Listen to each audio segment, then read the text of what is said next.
Hello everyone, my name is Mohammed Shuja Sameer Ali और आप लोग मुझे जानते हैं सैम सलोन के नाम से। आज का जो मैसेज है स्पेसिफिक एक आदमी के लिए है जिसका नाम है सुरेश चावांके। और इनका बड़ा ही अजीब दावा है और ये बोल रहे हैं कि एक 10 बेनिफिट वाला कुछ एक इनका वीडियो है जो मुसलमान बहनों को देना चाहते हैं। तो देखते हैं इनके 10 बेनिफिशियल ऑफ़र्स क्या क्या है जो हमारे मुसलमान बहनों को देना चाह रही है।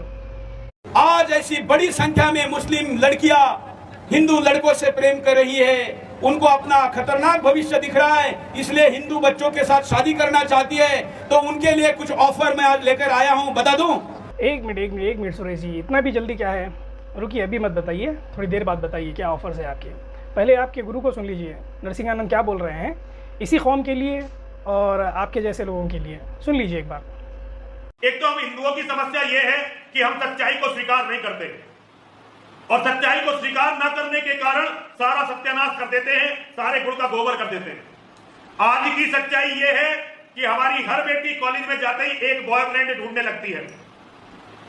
हमारी जो बहन, हमारी जो बेटी कॉलेज में जाती है या कहीं कंपनी में जाती है, उसे एक बॉयफ्रेंड की जरूरत पड़ती है। यदि किसी मुसलमान लड़के को अपना बॉयफ्रेंड बना लेती है तो ना उसे हिंदू परेशान करते हैं ना मुसलमान परेशान करते हैं, क्योंकि हिंदुओं में तो इतनी ताकत नहीं रही कि वह मुसलमानों से कुछ कह सके। सुरेश जी, उम्मीद करता हूँ आपने ये वीडियो देखी होगी जहाँ पर आपके गुरु नरसिंहानंद खुद बोल रहे हैं कि ये तो उल्टा केस बता रहे हैं। आप कुछ और बोल रहे हैं, ये कुछ और बोल रहे हैं। आप बोल रहे हैं कि बड़ी तादाद में मुसलमान बहनें, मुसलमान लड़कियाँ जो है हिंदू लड़कों को चाह रही है और हिंदू लड़कों के साथ शादी कर रही है।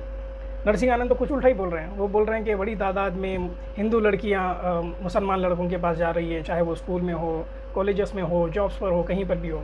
ये तो उल्टी बात कर रहे हैं आपके गुरु। खैर, वो आप दोनों का मैटर है। मैं आता हूँ असली मुद्दे के ऊपर बात करने। तो देखिए सुरेश जी, चाहे मुस्लिम लड़की हिंदू लड़के से शादी करने दो या फिर चाहे हिंदू लड़की मुसलमान लड़के से शादी करने दियो, ये दोनों भी सूरत हाल में अपने अपने रिलीजन के स्क्रिप्चर्स अगर पढ़ेंगे तो दोनों में मना है ये चीज़ के लिए। हिंदुज़म में सख्त मनाही है किसी और से शादी करने के लिए। आप इसको प्रमोशन दे रहे हैं, आप इसको प्रमोट कर रहे हैं, ऐसा क्यों? हिंदुज़म कुछ और बोलता है और आप कुछ और गुण गा रहे हैं। आप बोल रहे हैं कि मुसलमान लड़कियां आना चाहिए, उनसे शादी करिए, आप ऑफर्स दे रहे हैं। पर हिंदू स्क्रिप्चर बोलता है कि आप एक ब्राह्मण लड़का शूद्रा से शादी नहीं कर सकता है। एक शूद्र आदमी एक ब्राह्मण की लड़की से शादी नहीं कर सकता है, नहीं कर सकता। आपकी किताबों में लिखा है। Let me read it out your scriptures. Manusmriti chapter 3 verse number 17, इसमें लिखा है कि having placed a Shudra woman on his bed, the Brahmin goes to perdition and having begotten a son by her, he falls from the Brahminhood itself. तो जो ब्राह्मण अगर शूद्रा से शादी करेगा तो वो ब्राह्मण नहीं रहेगा, वो शूद्रा के लेवल पर ड्रॉप हो जाएगा। सिर्फ शादी करने से वो ब्राह्मण नहीं कहलाएगा। फिर उसके बाद कभी आगे की वर्स बताती है मनुस्मृति चैप्टर 3 वर्स नंबर 19, इसमें लिखा है कि there is no expiation for him who has drunken the moisture of the mouth of the Shudra woman who has been tainted by her breath and who has begotten children on her। तो जो ब्राह्मण उसको मोक्षा नहीं है, जो शूद्रा woman से अगर शादी करता है, उसको किस करता है या फिर उसका मॉइस्चर आपके टेस्ट करता है, उसका मॉइस्चर मतलब उसका किस टेस्ट करता है या फिर उसका बच्चा उसके पेट में पलता है, तो ऐसे शख्स को अगर कोई बच्चा पैदा करता है शूद्रा वुमन से शादी करके तो उसको मोक्षा नहीं है, वो ब्राह्मण को मोक्षा नहीं है, आज़ादी नहीं मिलेगी उसको। ये आपके स्क्रिप्चर्स में लिखा है। आगे मैं और पढ़ता हूँ। Brahma Purana chapter 106 verse number 1 to 1, इसमें लिखा है कि a man is responsible for mixture in the caste is thrown into hell name Gudapaka where he is burned. तो यहाँ पर सिर्फ एक कास्ट में अगर मिक्सचर करके शादी करते हैं जो भी इंसान, जो भी हिंदू, उनको नरक की आग में झोंका जाएगा, चिकन 65 बना दिया जाएगा। ये ब्रह्म पुराण में लिखा है आपकी किताब में। क्या बोलेंगे? आप लोगों को नरक की तरफ ला रहे हैं। ये तो सिर्फ शूद्रा औरत से अगर शादी करा तो इतनी सख्त सज़ा है। सोचिए, अगर आप एक सनातनी ब्राह्मण नॉन हिंदू से शादी करेगा तो क्या होगा उसके साथ? पनिशमेंट तो डबल हो जाएगा शायद, या फिर यही पनिशमेंट रहेगा। तो आपके पास ये परमिसेबल नहीं है। ऐसे बकवास बयान मत दीजिए जो आपके रिलीजन के खिलाफ जाता है। आप अपने ग्रंथ पढ़ लीजिए, रिलीजन पढ़िए, लोगों को सही दिशा पर ला सकते हैं। आप बोलते हैं ना Hinduism Sanatan is the way of life, आप ज़िंदगी जीने का तरीक़ा बताता है, तो तरीक़ा इसमें ढूंढिए ना। आपकी किताब में लिखा है कि एक ब्राह्मण शूद्रा से शादी नहीं कर सकता है, उसको मोक्षा नहीं मिलेगा, और जो कास्ट मिक्स करके शादी करता है वो नरक की आग में जला जाएगा। ये लिखा है। आप बोल रहे हैं कि मुस्लिम लड़कियों से शादी करो। ये कौन सी बात होगी? कौन सा स्क्रिप्चर बोल रहा है? आप तो नरक की आग में झोंक रहे हैं आपके सनातनी भाइयों को। ये तो आप अपने ग्रंथ के खिलाफ जा रहे हैं ना, आप अपने स्क्रिप्चर्स के खिलाफ जा रहे हैं। आप उल्टा अपने भाइयों को, अपने जितने भी दोस्त अहबाब है, उनको सिर्फ नरक की तरफ बुलावा दे रहे हैं, उनको इन्विटेशन दे रहे हैं। ये गलत है, आपके पास नहीं है। इसीलिए मैं बोलता हूँ कि आपको अपने स्क्रिप्चर्स पढ़ना चाहिए। Sanatan is a way of life आप लोग मानते हैं तो इसके ऊपर अमल करना भी सीखिए। अपने दिमाग के घोड़े मत दौड़ाइए और बेवकूफ़ी बातें ऐसी मत करिए जो आपके स्क्रिप्चर्स के खिलाफ जाते हैं। और जो आपके गुरु नरसिंह आनंद ने बोला है कि बड़ी तादाद में हिंदू लड़कियां जो है मुसलमान लड़कों के साथ शादी कर रही है, या गर्लफ्रेंड बॉयफ्रेंड बन के रह रहे हैं वो लोग, या लिव इन में रह रहे हैं, एक साथ में रह रहे हैं, तो ये भी गलत है। इस्लाम में इसकी भी इजाज़त नहीं है। जो आप बोलते हैं ना कि लव जिहाद या फिर भगवा, लव ट्रैप, ये जो टर्म्स हैं ना, फैंसी टर्म्स, ना हिंदुज़म में एग्जिस्ट करते हैं ना ही वो इस्लाम में एग्जिस्ट करते हैं। चलिए आपके क्लेम्स की तरफ आप बढ़ते हैं। अगर तुम किसी हिंदू बच्चों के साथ विवाह करेगी तो वो बच्चा तुम्हारे साथ अन्याय नहीं करेगा। आपने बताया कि अगर लड़की मुसलमान लड़की अगर हिंदू लड़के से शादी करेगी तो वो अत्याचार नहीं करेगा। ये कैसी बात कर दी आप? क्या गारंटी देते हैं आप? ऐसे तो बहुत केसेस है। एक फेमस केस है हैदराबाद का, समीना बानो एक मुस्लिम लड़की है, शाही चरण एक हिंदू लड़का है। क्या हुआ? हरास कर रहा था उसको शादी के बाद, लव मैरिज है, न्यूली वेडेड, हरास कर रहा था, कमिट कर ली सुसाइड बच्ची पैसों के लिए, हरास कर रहा था लड़की को। कौन? हिंदू लड़का, आपके कौम का लड़का, सनातनी, सुसाइड कमिट कर लिया। ऐसे बहुत सारे केसेस हैं। यूपी की दलित लड़की shot dead by the brothers for marrying अ ब्राह्मण मैन। यूपी का केस है, एक ब्राह्मण लड़का एक शूद्रा लड़की से शादी कर लिया, दलित लड़की से शादी कर लिया, तो भाई ने मिलकर बहन को मार दिया। आपके केसेस है ये। ऐसे ढेरों अंबार लगा सकता हूँ मैं आपको न्यूज़ बताने के। तो ऐसे जाहिल बयान मत दीजिए आप, ये किसी की गारंटी मत दीजिए कि वो आपके ऊपर अत्याचार नहीं करेगा। इंसान है, इंसान जानवर बनने में देर नहीं लगती अगर वो धार्मिक नहीं है। धार्मिक वैसे आप भी नहीं हैं। अगर आप धार्मिक होते तो ऐसी बातें नहीं करते। सनातन धर्म आप जानते नहीं हैं, तो इसीलिए मैं आपको धार्मिक नहीं मानता हूँ। आप एक पॉलिटिकल पपेट है। चलिए चलते हैं आपके दूसरे क्लेम के ऊपर कि आपने दूसरा बेनिफिट क्या बताया है। और तुमको क्या क्या फायदे होंगे वो 10 फायदे मैं आज यहाँ हिंदुओं के साक्षी में, हमारे भगवान का साक्षी मानकर कैमरे पर वीडियो में वचन देता हूँ कि अगर तुम हिंदू लड़कों के साथ विवाह करके हिंदू बनोगी तो तुमको तलाक का सामना करना नहीं पड़ेगा। आपने भगवान की कसम खाई, पर नाम ने बताया कि कौन से भगवान की कसम खाई आपने। आपके तो 33 कोटि के गॉड्स है। कोई बोलता है 33 टाइप के, कोई बोलता है कि 33 करोड़ भगवान है। आप किसकी कसम खाए वो तो क्लियर नहीं है। फिर आगे बढ़ते हैं। 10 तो बेनिफिट्स बता रहे हैं आप। चलते हैं आगे। फर्स्ट बेनिफिट पे आपके क्या बताया आपने ये बताया कि अगर आप मुसलमान लड़की होकर अगर एक हिंदू लड़के से शादी करेंगी तो कोई तलाक का डर नहीं रहेगा आपको। बेशक तलाक का डर नहीं रहेगा कोई, क्योंकि आदमी कैसा भी हो आपको उम्र भर उसके साथ ही रहना है। तलाक का कोई हिस्सा नहीं है आपके पास। भला है बुरा है जैसा भी है, मेरा पति मेरा देवता है, यही बोल के आपको ज़िंदगी बिताना है। एक बार शादी हो गई, तलाक का हिस्सा नहीं है आपके पास। एक के साथ ही ज़िंदगी बिताना है, यही बोल रहे हैं ना आप। चाहे पति आपका शराबी हो, जुआरी हो, मारने वाला हो, पीटने वाला हो, अय्याश हो, कैसा भी हो, मेरा पति मेरा देवता है बोलकर ज़िंदगी निकालना है। ये सिस्टम आपके पास है। तलाक के ऊपर तो मैं बहुत सारा चीज़ बोल सकता हूँ। इस्लाम के एक छोटी छोटी पॉइंट आपको बता सकता हूँ। तलाक इंसान को अच्छे के लिए दिया जाता है। आपकी जब जम नहीं रही है दोनों के बीच में, तो एक दूसरे से अलग होना चाहिए। फिर उसके बाद अपनी मर्जी का कोई भी आप शौहर चूज़ कर सकती है या फिर लड़की चूज़ कर सकती है। इस्लाम में इसकी इजाज़त है, हिंदुज़म में नहीं है। भला है बुरा है जैसा भी है, मेरा पति मेरा देवता है, यही है। तो ऐसे बहुत सारे पॉइंट बता सकता हूँ आपको। फिलहाल मैं आपको मनुस्मृति पर नहीं लेके जाता हूँ। आपकी किताब में कि क्या लिखा है। मनुस्मृति चैप्टर 5 वर्स नंबर 152, इसमें लिखा है कि बी ही इल्ड मैनर, हस्बैंड के बारे में बोला जा रहा है, हिंदू हस्बैंड। बी ही इल्ड मैनर और licentious habits or destitute of good qualities, the husband should always be attended upon a good by the true wife।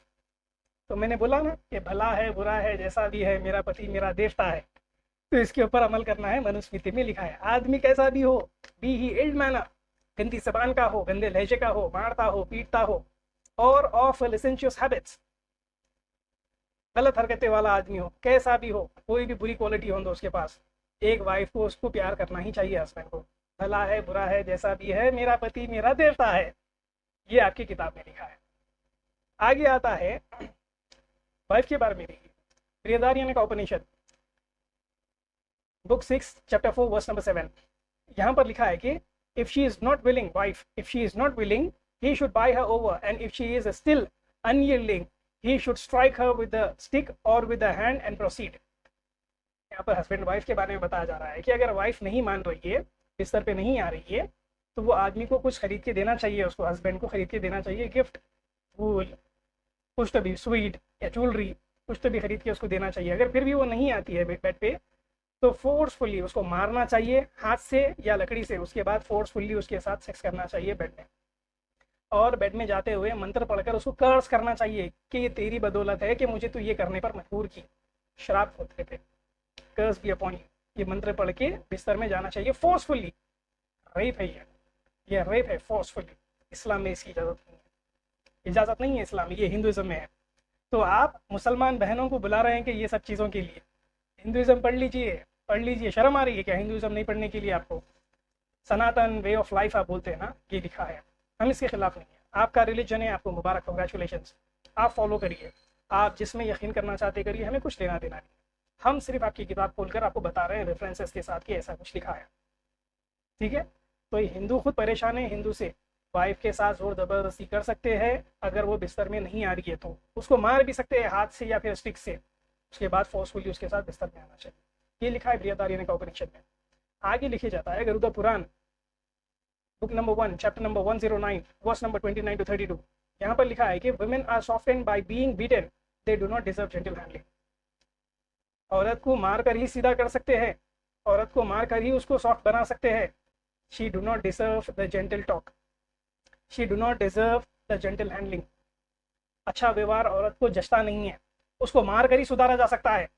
जैसे कि जानवर को मार के सुधारते हैं ना, जानवर को एक बार बोलो, दो बार बोलो नहीं सुनता है, दूसरी बार मार के सुना तो सुनता है। तो औरत को वैसे ही कंपेयर किया जा रहा है कि वो जेंटल हैंडलिंग बर्दाश्त नहीं करती, उसको उसके नेचर में नहीं है, उसको मार कर ही ट्रीट किया जा सकता है, समझा सकता है। तो जितने भी आएंगे तो डोमेस्टिक वायलेंस का शिकार हो जाएंगे आपके पास। ये सनातन धर्म में लिखा है और आपके बच्चे कर सकते हैं अमल करते तो, ये आपकी किताबों में लिखा है। चलिए, बहुत सारी चीज़ें ऐसे अगर बताने में बैठा तो बहुत सारी चीज़ें बता दूंगा। फिलहाल के लिए ऑफर की तरफ मुंह करते हैं, देखते हैं कि आपका ऑफर क्या है। तुमको बच्चे बनने की फैक्ट्री नहीं बनना पड़ेगा, 40 बच्चे नहीं पैदा करने पड़ेंगे। हाँ, मैं एक का तो समर्थक नहीं हूँ, लेकिन 2-4 बच्चे पैदा करने से ज्यादा बच्चे पैदा करने की तुम पर जबरदस्ती नहीं होगी। जी सुरेश जी, आपका नेक्स्ट क्लेम ये था कि मुसलमान लड़कियों को बच्चा पैदा करने की मशीन नहीं बननी पड़ेगी। आप एक ही तो इजाज़त देते, 1 से लेकर 4 तक आप बोलेंगे, 4 तक इजाज़त देते हैं, 40 बच्चे पैदा नहीं कर सकते हैं। 40 बच्चे कोई पैदा भी नहीं करता है भाई, 4 भी नहीं करता है। आज के दौर में 4 भी बहुत डिफिकल्ट है, आपको पता है, पर आपने 4 की अनुमति दे दी है। वैसे कृष्णा जी के कितने बच्चे थे ये तो इतिहास जानता है, मैंने वीडियो ऑलरेडी बना दी है। 1,60,000 80 बच्चे थे कृष्णा जी के। तो दूसरी चीज़ बताता हूँ, ये स्कंद पुराना है, book number 5 section number 3 verse number chapter number 103 verse number 9 to 16। ये अगर आप पूरा पढ़ेंगे तो अत्री यहाँ पर बोल रहे हैं कि it is cited by expounders of the Vedas that a woman is the one who gives sexual pleasure and a son. तो औरत सिर्फ सेक्सुअल प्लेजर के लिए और बेटा, पुत्र, सन पैदा करने के लिए ही है। जिस आदमी को बेटा पैदा नहीं होता है वो नरक की आग में जाएगा, चाहे 100 लड़कियां भी पैदा क्यों ना हो जाए। अगर एक भी बेटा पैदा नहीं होता है तो वो आदमी नरक में जाएगा। ये मैं नहीं बोल रहा हूँ, आपकी किताब में लिखा है, स्कंद पुराना में भी लिखा है और आगे के ग्रंथों में भी लिखा है, जो मैं आपको बताता हूँ। ये देखिए आप, Skanda Purana book number 5 section number 3 chapter number 103 verse number 121 to 140। यहाँ पूरी अगर पढ़ेंगे आप, डिटेल में लिखा है कि residence in Swarg is not possible without a son. स्वर्ग में आपको सीट नहीं मिलेगी, जगह नहीं मिलेगी जब तक कि आपके घर पुत्र पैदा ना हो। 100 लड़कियां भी पैदा हो गई तो कुछ होगा नहीं आपका, जब तक कि आपको सन नहीं पैदा होगा, बेटा पैदा होगा तभी आप स्वर्ग में जाएंगे। Manusmriti chapter number 9 verse number 81, यहाँ लिखा है कि wife who bears only daughters shall be abandoned in the 11th year. अगर लड़की सिर्फ लड़की पैदा कर रही है, अगर वाइफ लड़की ही पैदा कर रही है, 11 साल तक वेट कर रहे हैं, नहीं हो रहा है लड़का, तो हस्बैंड को छोड़ देना चाहिए अपनी बीवी को और दूसरी लड़की से शादी करना चाहिए। उसको अबैंडन कर देना चाहिए 11th ईयर में। क्यों? क्योंकि वो सिर्फ बच्चा पैदा नहीं कर सक रही है, वो बच्चा पैदा नहीं कर सक रही है, इसीलिए उसको छोड़ देना चाहिए। मनुस्मृति में लिखा है। आगे देखिए Garuda Purana book number 1 chapter number 115 verse number 63 to 66। यहाँ लिखा है कि wife who gives birth only to the daughter shall be abandoned in the 11th year. Same thing is again repeated in the Garuda Purana. आगे देखिए आप Shatapatha Brahmana book number 5 section number 3 verse number chapter number 1 verse number 13। इसमें लिखा है कि wife without a sun is possessed with नित्री destruction and calamities. जो औरत को अगर बेटा नहीं होता है तो उसके ऊपर कैलामिटीज आ जाते हैं, डिस्ट्रक्शंस आते हैं, बुरी परेशानी आ जाती है। क्यों? क्योंकि वो बच्चा पैदा नहीं कर सक रही है। औरत की ये रेस्पेक्ट है आपके पास। आप लोग बोलते हैं ना औरत देवी है, देवी है, ये रेस्पेक्ट देते हैं। आगे देखिए न्यूज़ डेट जनवरी 29, 2018। यहाँ पर बताते हैं कि results of Indian sons preference 21 million unwanted girl 63 million missing women says economic survey. India का सर्वे है ये। कितने 21 मिलियन अनवांटेड गर्ल्स मार दिए माँ के पेट में। 21 मिलियन लड़की जब डेवलप होती है, देखते हैं, पता करते हैं कि पेट में बच्चा है या बच्ची है, अगर लड़की है तो मार दिया जाता है। कौन? Hindus. Maximum people are Hindus. 21 missing unwanted girls, 63 million missing women. क्या बोलेंगे आप इसके ऊपर? क्या बोलेंगे बताइए? औरत को आप देवी मानते हैं, ये सब चीज़ें आपके पास होती है, आपकी किताबों में लिखा है। किस मुंह से, किस इख्तियार से आप बोल रहे हैं कि मुसलमान बहनें हिंदू भाइयों से शादी करें? लानत है आपके ऊपर। आपकी ग्रंथ पढ़िए आप ज़रा। आप ये दोगलापन मत करिए, आप इस तरह की फालतू की बयानबाजी मत करिए। ये सोसाइटी के लिए अच्छा नहीं है, हिंदूज़ के लिए अच्छा नहीं है, मुस्लिम्स के लिए अच्छा नहीं है। अगर कोई एक सच्चा सनातनी भी है जो रिलीजन को फॉलो करता है, गॉड में मानता है, अगर वो मुस्लिम लड़की से शादी करता है तो सीधा सीधा नरक की आग में जाएगा। आप नरक की आग में भेज रहे हैं अपने बच्चों को, तो ये सब बंद करिए, आप नहीं करना चाहिए। खैर, आगे आते हैं आपके नेक्स्ट क्लेम पर, देखते हैं कि आपने क्या बताया है। तुमको 50 डिग्री टेम्परेचर में भी तंबू में रहना नहीं पड़ेगा। जी सूरज जी, आपका नेक्स्ट क्लेम है कि आपको 50 डिग्री सेल्सियस की गर्मी में भी आपको तंबू में नहीं रहना पड़ेगा। तो तंबू से यहाँ पर रिले आपकी मुराद है कि बुर्का, हिजाब में नहीं रहना चाहिए। आपको ज़रूरत नहीं है हिजाब में रहने की, आप बिंदास खुले यहाँ ऐसा घूम सकते हैं। आपकी गलत फहमी है ये। हिजाब जो है ना, प्रोटेक्ट करता है औरतों को आदमियों से, बुरी नज़र से, उनको मिसयूज़ करने से। Hijab is nothing but a protection to a woman. तो उसकी आबरू को प्रोटेक्शन देता है वो एक हद तक। आपके पास भी है हिजाब का कॉन्सेप्ट जो है ना, आपके पास भी। आप पढ़ लीजिए Valmiki Ramayana book number 4 chapter number 6 verse number 11। यहाँ पर बताती है जब सीता मैया को उठाकर रावण लेकर चले गया था ना, तो वो साड़ी पहने हुए थे। साड़ी के ऊपर एक आउटर गारमेंट भी था, क्लॉथ, शॉल, वो पहन के थे, तो वो ड्रॉप हो गया था। हमारे पास भी सिमिलर वर्स है कि लड़कियों को आउटर गारमेंट पहनना चाहिए, एक शॉल की तरह कवर करना चाहिए बॉडी, हिजाब करना चाहिए। तो हमारे पास भी वही चीज़ है, आपके पास भी वही है। आपकी ग्रंथ आप पढ़ते नहीं, आप बेवकूफ़ है इसी वजह से। Valmiki Ramayana book number 4 chapter number 6 verse number 15, यहाँ पर लिखा है कि मंकी ब्रॉड सीता's upper cloth, स्कार्फ और shawl and showed to Rama and explain the story. तो ये बंदर को मिल गया था जब सीता मैया को उठा कर लेके गया, तो जंगल में उनके कपड़े गिर गए थे, शॉल गिर गई थी, आउटर गारमेंट गिर गया था, तो वो लेकर आकर राम जी को दिया और एक्सप्लेन किया कि इंसिडेंट क्या है। तो ये पता चलता है कि सीता मैया भी हिजाब करती थी, आउटर गारमेंट पहनते थे वो अपनी बॉडी को कवर करने के लिए। आपके पास भी है आउटर गारमेंट, तो आप ये बेवकूफ़ बातें मत करिए, छोड़ दीजिए। बेवकूफ़ कब तक बन के रहेंगे और दुनिया को बेवकूफ़ कब तक बनाएंगे? आप तो एक धार्मिक आदमी नहीं है, मुझे पता चल गया। नहीं है, आपको रत्ती भर इल्म नहीं है हिंदुज़म का। हिंदुज़म क्या बोलता है उससे आप 100 किलोमीटर दूर है आप उससे।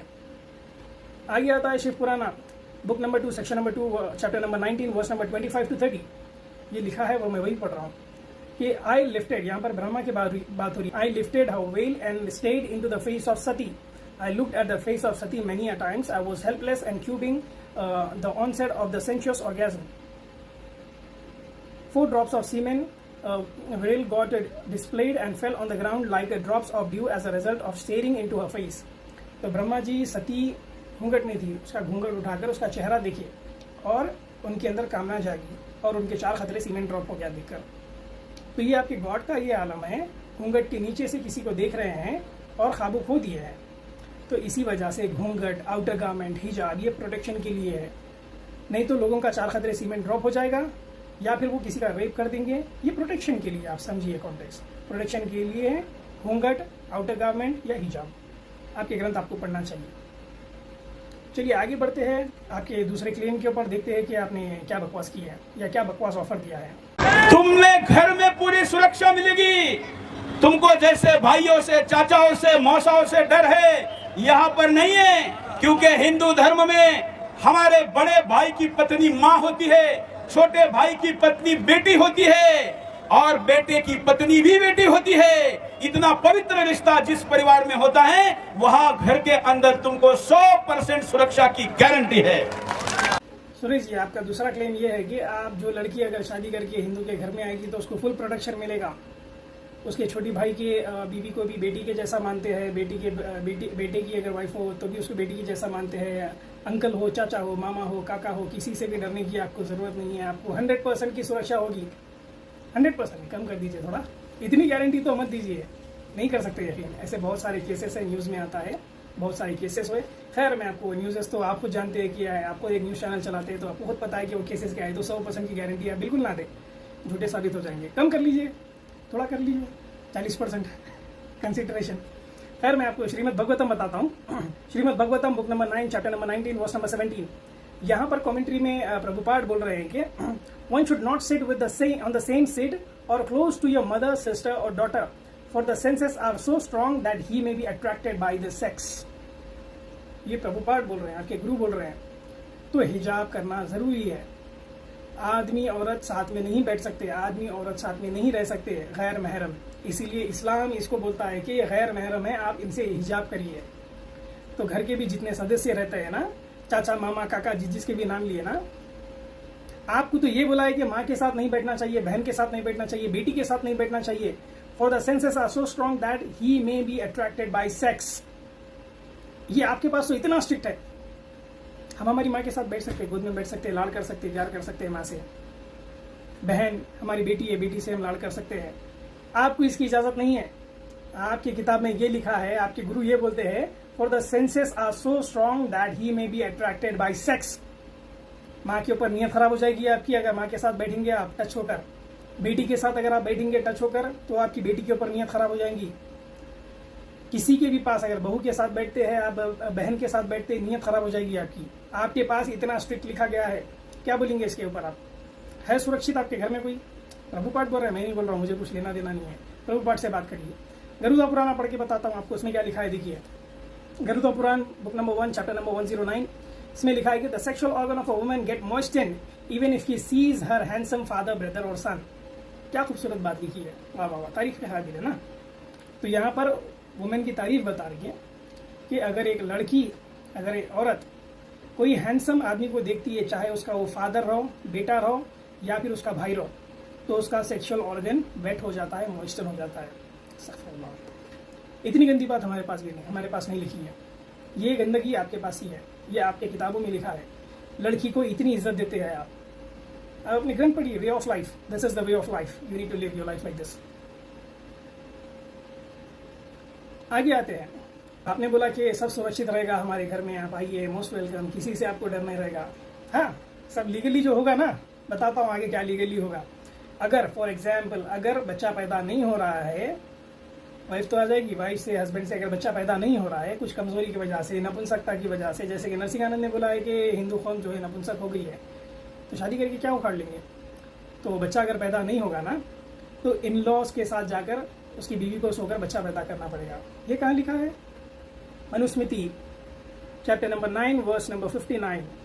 On the failure of issue the women on being authorised may obtain in the proper manner the desire offspring either from her younger brother in law और फ्रॉम द स्पिंडा। जैसा कि मैंने बताया है कि अगर आदमी को कुछ इश्यूज है तो उसकी वाइफ को अपने देवर के साथ सोना चाहिए, नहीं तो ससुर के साथ सोना चाहिए, नहीं तो मामा, नाना, काका, चाचा, इन सब के साथ किसी के भी साथ सोकर बच्चा पैदा करने की परमिशन है। इसके ऊपर सत्यार्थ प्रकाश में भी लिखा है, दयानंद सरस्वती बोले कि यहाँ तक जा सकती है औरत कि 10 लोगों के साथ संबंध बनाकर इन लॉज की साइड से बच्चा पैदा कर सकती है। आगे और भी लिखा है कि अगर बच्चा अगर चाहे तो आप एक ऋषि मुनि, पंडित, बाबा, साधु संत जो हिमालय में जैसे तप करने बैठते, जो बाबा रहते, उनके पास जाकर उनके साथ भी सोकर बच्चा पैदा कर सकते हैं। और ये बच्चे का फादर उसका हस्बैंड ही कहलाएगा, ना कि जो मेहनत कर रहा है। ये आपकी किताब में लिखा है। आप बताइए कौन सी सुरक्षा, लीगली सुरक्षा दे रहे हैं आप ये? आइए आपके दूसरे ऑफर या फिर बेनिफिट के ऊपर देखते, नजर डालते कि क्या है।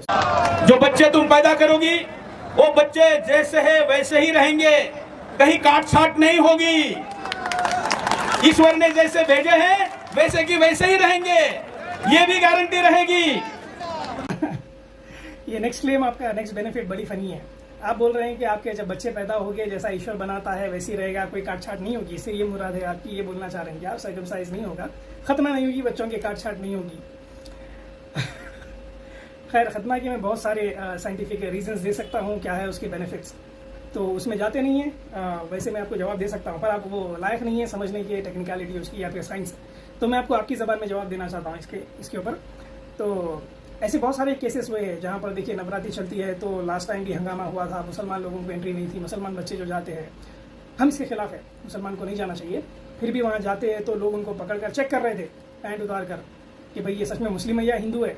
लिबास तो हिंदू का पहना है और नवरात्रि में डांडिया खेलने के लिए घुस गया है, तो पैंट उतार कर चेक करके मार रहे थे।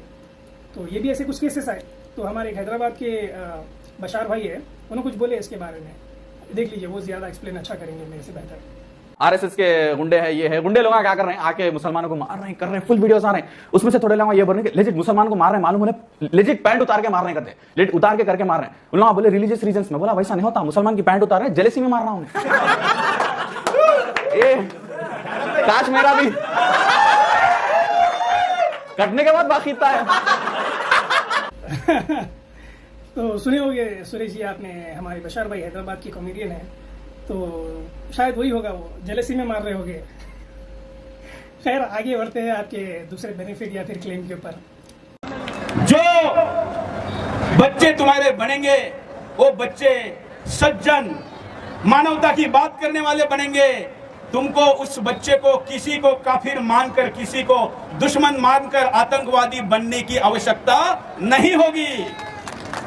जी, आपका ये नेक्स्ट बेनिफिट ये है, आप दे रहे हैं कि ऑफर ये दे रहे हैं कि जब आपका बच्चा पैदा होगा, बड़े होकर सज्जन बनेगा, एक अच्छा आदमी बनेगा जो मानवता को सपोर्ट करेगा, ह्यूमैनिटेरियन बनेगा।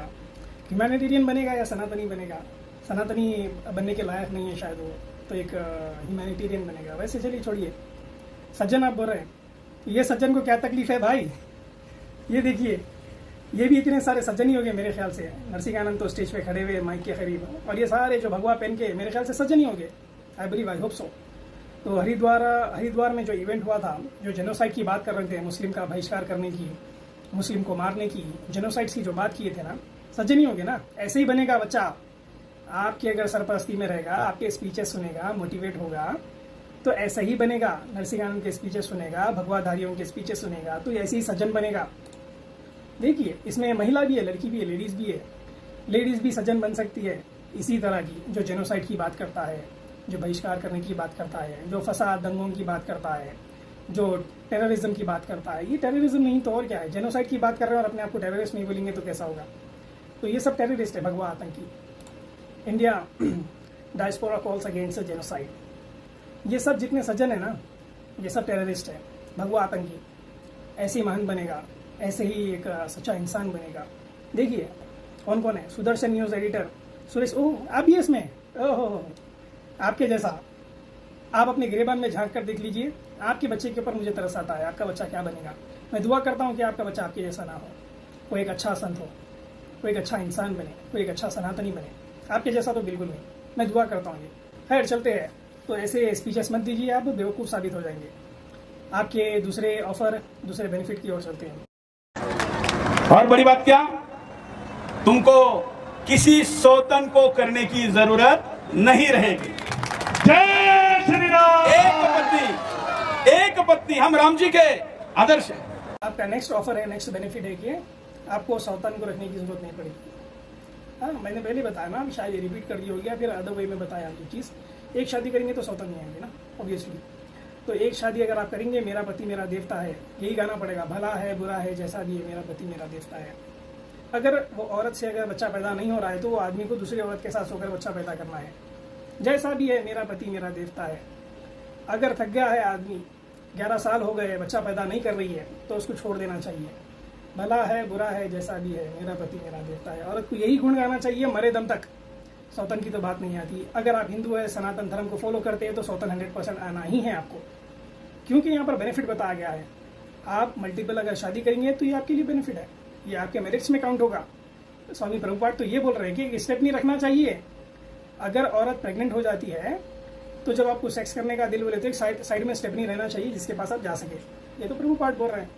तो आप अगर वे ऑफ लाइफ सनातन धर्म के ऊपर अगर आप चलेंगे, तो सौतन भी आएगी, 100 बच्चे भी होंगे, 100 पत्नियां भी होगी। चलिए आगे बढ़ते हैं आपके दूसरे ऑफर या बेनिफिट की तरफ। और 10वां और सबसे जरूरी बात कि आने वाले दिनों में वैसे भी ये हिंदुस्तान हिंदू राष्ट्र बनने वाला है, तुम उसकी पहली सदस्य रहोगी। क्या अभी नवरात्र आने वाला है और दांडिया का कार्यक्रम यहाँ भी आयोजित होगा। जो हमारे देवी को नहीं मानता, वो हिंदू के पंडाल में आकर दांडिया खेल नहीं सकता। दांडिया पंडाल में आना है तो आधार कार्ड जरूरी है। और दूसरी बात, लेकिन जो मुस्लिम बहनें, मुस्लिम महिलाएं डांडिया खेलना चाहती हैं, हम उनको इससे वंचित रखना नहीं चाहते।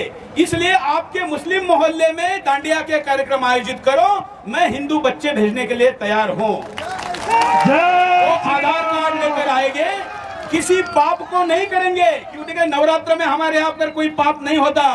हम आएंगे, आनंद लीजिए।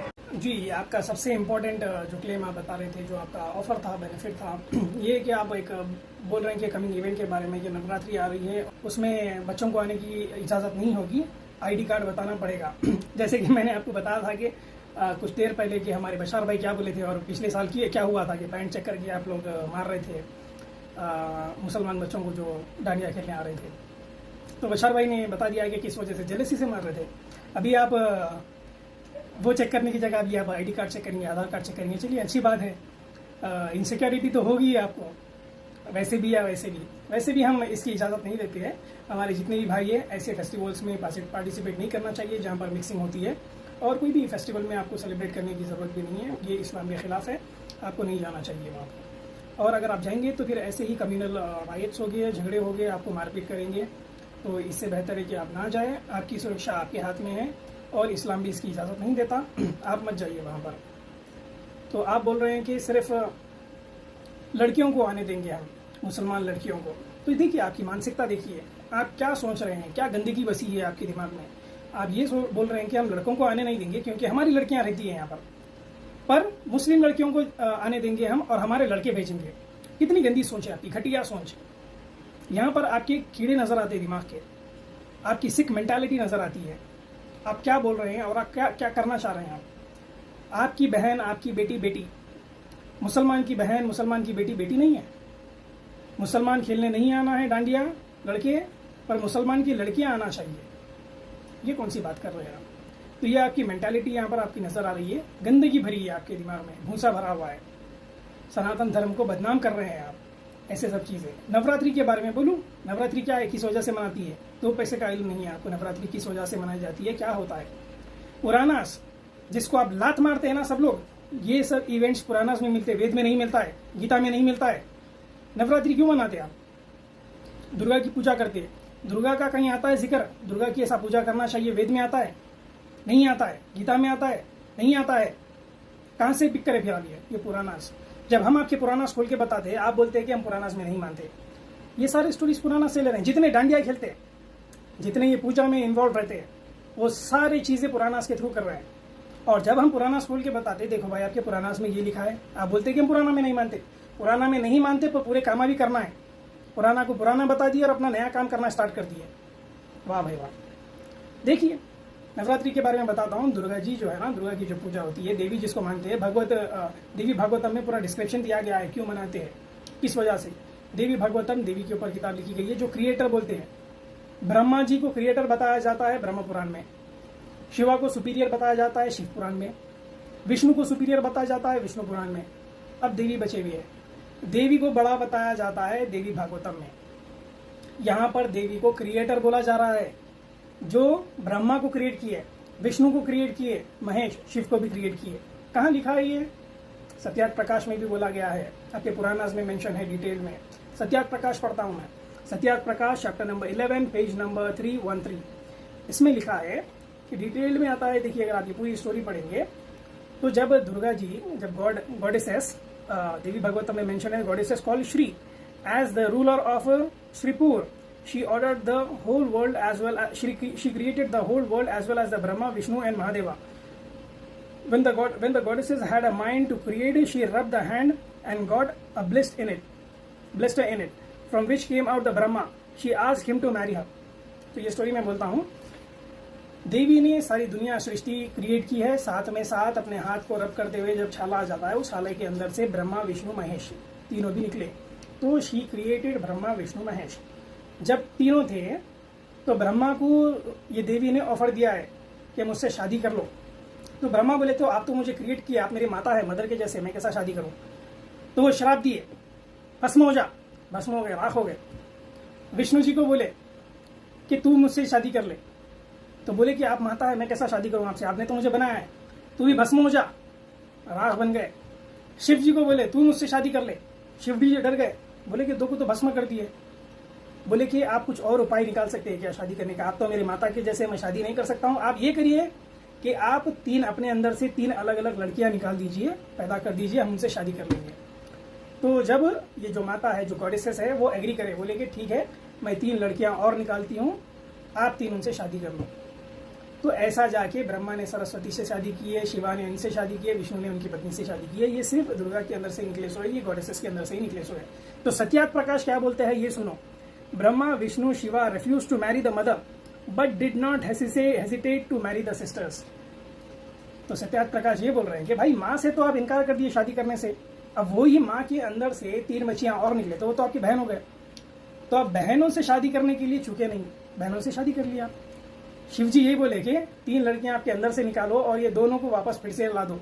ब्रह्मा को और विष्णु को जो भस्म कर दिए, उनको वापस फिर से जिंदगी दे दो, हम तीनों लड़की से शादी कर लेंगे।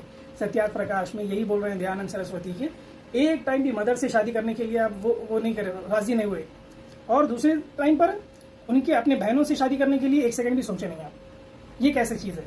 शेम ऑन यू, ऐसा कुछ बोलकर लिखा है सत्यार्थ प्रकाश में। ये आता है, आप इसकी पूजा करते हैं नवरात्रि। तो इसका एक बेसिक बिगिनिंग बता रहा हूँ। तो ऐसे चीजों की आप इबादत करते हैं, एक गॉड को छोड़कर अगर आप दूसरों की इबादत करेंगे तो इसी तरह से आप भटक जाएंगे। तो इस वजह से आप लौटिए अपने वेद की तरफ और जानिए कि खुदा क्या होता है, ब्राह्मण क्या होता है, ब्रह्मा जो बोलते हैं ब्रह्म, उसकी इबादत करिए आप, वो गॉड है, ये नहीं है। और इसके ऊपर ये क्या बोलते हैं, नवरात्रि के ऊपर बहुत कॉन्ट्रोवर्सीज है। इसके ऊपर मैं अगर बोलना बैठूं तो 3 घंटे का लेक्चर दे सकता हूं मैं आपको। तो ये नवरात्रि क्यों मनाई जाती है? 9 दिन अलग अलग रूप लिए हैं दुर्गा माता ने, गॉडेसेस ने, एक राक्षस का वध करने के लिए। वो था महिषासुर। महिषासुर का वध करने के लिए माता ने 9 दिन लगाए। 9 दिन के बाद उसका वध करे, किसका? डीमन का, महिषासुर। तो दूसरे लोग, कुछ और लोग, दलित लोग हैं, जो ट्राइबल लोग हैं, वो महिषासुर की इबादत करते हैं, वो वर्शिप करते हैं, उसकी मंदिर बनाते हैं। जो आप नवरात्रि में दुर्गा की इबादत करते हैं, उनकी पूजा करते हैं, मुहूर्त बनाते हैं, उसी तरह से दलित लोग और ट्राइबल लोग महिषासुर की मूर्ति बनाते हैं और उसकी इबादत करते हैं, 9 दिन श्लोक मनाते हैं, ये बोल करके कि इनकी हत्या धोखे से की गई है, इनकी हत्या धोखे से की गई है। यहाँ पर देखिए, महिषासुर जयंती उनका दिवस मनाया जाता है, दिन मनाया जाता है, हॉलीडे रखते हैं उसके ऊपर। Also called Mahishasur martyrdom is a holiday celebrated by Adivasi and Dalit groups in the Indian subcontinent. They believe the Mahishasur myth is unjust and mourn his death around the time of Durga Puja and Navratri. और ऐसे कई claims हैं जो मैं बोलना नहीं चाहता हूं, पर दूसरे लोग ये क्लेम करते हैं। स्मृति ईरानी भी पार्लियामेंट में स्पीच दी थी कि ऐसा कुछ आर्टिकल पढ़कर कि वहां पर लिखा है कि Durga was a prostitute, a sex worker, जिसकी आप पूजा कर रहे हैं नवरात्रि में, वो एक सेक्स वर्कर थी जिसको हायर किया गया था महिषासुर का वध करने के लिए। तो वो बहला फुसलाकर उनसे शादी कर ली और शादी करने के बाद उनका वध कर दी धोखे से। तो इसी वजह से ये दलित लोग जो है और ट्राइबल ग्रुप के जो लोग हैं, वो शोक मनाते उस दिन। वो बोलते हैं कि ये शहीद हो गया है, महिषासुर को शहीद कर दिया गया है धोखे से, और वो धोखा देने वाली कोई नहीं है और बल्कि गॉडेसेस है जिसकी आप नवरात्रि में पूजा करते हैं, दुर्गा। ये मैं नहीं बोल रहा हूँ, मुझे कुछ लेना देना नहीं है। आपका रिलीजन, कॉन्ग्रेचुलेशन आपको जो मानना चाहिए आप मानिए, मुझे कुछ प्रॉब्लम नहीं है। मैं सिर्फ आपको बता रहा हूँ कि आपकी किताब में क्या लिखा है और आपके कुछ ग्रुप के हिंदू लोग क्या बोलते हैं इस नवरात्रि के ऊपर और दुर्गा गॉडेसेस के ऊपर और ये महिषासुर डीमन के बारे में। तो ये मैं आपको पैगाम देना चाहता हूँ सुरेश जी कि इस तरह की अगर आप बकवास करेंगे तो मुँह की खाएंगे। मेरा नाम मोहम्मद शुजात समीर अली है और लोग मुझे सैमसलॉन के नाम से जानते हैं। बुलाइए कभी आपके न्यूज़ चैनल पर, मुझे बताता हूँ हिंदुज़म में क्या लिखा है। चोटी का गुरु, उसको लेकर आकर मुझे मेरे सामने बिठाइए, मैं कुछ सवालात करूँगा, मैं बताऊँगा हिंदुज़म में क्या लिखा है, उसके ऊपर हम डिबेट कर सकते हैं। और आपने जितने पॉइंट्स बोले हैं ना, इसको मैं हिंदुज़म से और ज़्यादा काउंटर करके पॉइंट्स दे सकता हूँ और इस्लाम के दिफा में भी बात कर सकता हूँ। इस्लामिक पर्सपेक्टिव से, इस्लामिक पॉइंट ऑफ व्यू से भी मैं आपको आंसर दे सकता हूँ, आपके जितने भी 10 पॉइंट है, प्लस काउंटर आपके और किताबों से भी दे सकता हूँ इसके बारे में। तो ये बकवास आप बंद कर दीजिए। ऐसी बकवास बातें करेंगे तो आप देश का माहौल खराब होगा, हिंदू मुस्लिम में झगड़े होंगे, कम्युनल राइट्स होंगे, जेनोसाइड की बात आगे बढ़ेगी, बहिष्कार की बात आगे बढ़ेगी। तो इस तरह से देश को आप बर्बाद करने पे तुले हैं। तो ये ना करें, आपके लिए अच्छा है, आपके बच्चों के लिए अच्छा है, सारे हिंदुस्तान के लिए अच्छा है। तो आप एक अच्छे सच्चे सनातनी, एक अच्छे इंडिया के नागरिक बनकर इंडिया के फ्यूचर के बारे में सोचिए, ये आपके लिए अच्छा रहेगा। ये मेरी तरफ से एक पैगाम है। और आप बोल रहे हैं कि हिंदू राष्ट्र है। हिंदू राष्ट्र जब बनेगा तो आप एक पहले सदस्य रहेंगे, आएंगे। हिंदू राष्ट्र कैसा बनाएंगे आप? कैसा बनाएंगे हिंदू राष्ट्र? सिंध इंडिया में लेना पड़ेगा आपको, पूरा पंजाब इंडिया में लेना पड़ेगा आपको। करेंगे, जंग करेंगे, तब बनेगा। कैसा बनेगा? जनगणना पढ़ते हैं ना, पंजाब, सिंध, गुजरात, मराठा।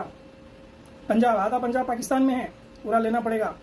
सिंध, इंडिया की, हिंद की जो बुनियाद है, सिंध वो पाकिस्तान में है, जिसको आप सैल्यूट करते हैं रोज। पाकिस्तान के हिस्से को सैल्यूट करते हैं आप, उसको आप अंदर में लेना पड़ेगा हिंदू राष्ट्र बनाने के लिए। नहीं तो वो हिंदू जो वर्ड है ना, अरबों ने दिया है। आपको पता है वो चीज़ कहाँ से आई है? अरबों ने दिया है। अरब जो सिंध नदी के पास लोग जो रहते थे, उनको सिंधु सिंधु बोलते हुए हिंदू हिंदू हुआ, फिर हिंदू से हिंदू हुआ। तो ये हिंदू वर्ड यहाँ से मिला है, हिंदुइज्म वहाँ से निकला है, हिंदुत्व वहाँ से निकला है, हिंदू राष्ट्र भी वहाँ से निकलेगा। तो ये चीज़ आपको जानना चाहिए। इस तरह की आप बेवकूफ़ की बातें करेंगे आप तो पक्का बेवकूफ़ साबित हो जाएंगे एक मुसलमान के सामने, सारी दुनिया के सामने। आगे ऐसे ही मैं आपको एक्सपोज कर दूंगा अगर आप दूसरी बार अगर इस्लाम के बारे में अगर आप बात करेंगे। और मैं आपसे फिर से एक बार रिक्वेस्ट करता हूँ कि इस तरह की बयानबाजी मत करिए, ये अच्छी चीज़ नहीं है। आप एक न्यूज़ एडिटर हैं तो आपको ध्यान में रखना चाहिए कि इस तरह से बात करने से देश का माहौल ख़राब हो सकता है। ये हिंदू भाइयों के लिए अच्छा नहीं है और हमारे लिए भी अच्छा नहीं है। हिंदू बहनों के लिए भी अच्छा नहीं है, मुसलमान बहन के लिए भी अच्छा नहीं है, किसी भी बहन के लिए अच्छी नहीं है ये सब बात है। और आपकी जो गंदगी है उसको आप साफ करिए। सनातन धर्म अच्छा है, उसको बदनाम ना करिए। Take care of yourself. Signing out with a message of piece.